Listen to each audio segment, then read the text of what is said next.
যারা আসলে এই ব্যস্ততার মাঝখানে হলে গিয়ে রকস্টার দেখছে তাদেরকে অসংখ্য ধন্যবাদ। এবং কোরবানির দিন আসলে আমার মনে হয় আমাদের সবারই একই রকম কাটছে, মানে সিনেমা হলে কাটছে।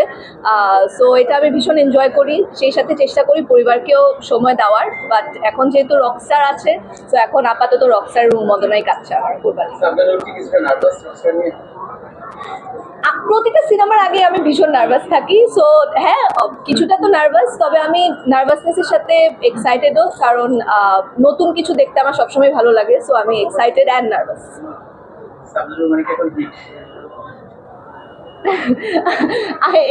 আর কোনো প্রশ্ন আছে?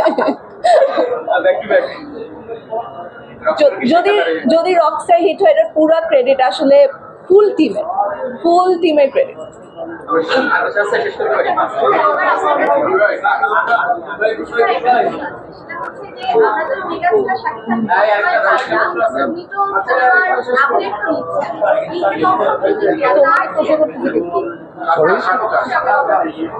না ভাইয়া তো সিনেমা রিলিজের আগে গায়েব থাকে, উনি ফোন টোন বন্ধ করে মনে হয় ঘুমাচ্ছেন, আমার সাথে কথা হচ্ছে না। ওকে, ঠিক আছে, থ্যাংক ইউ।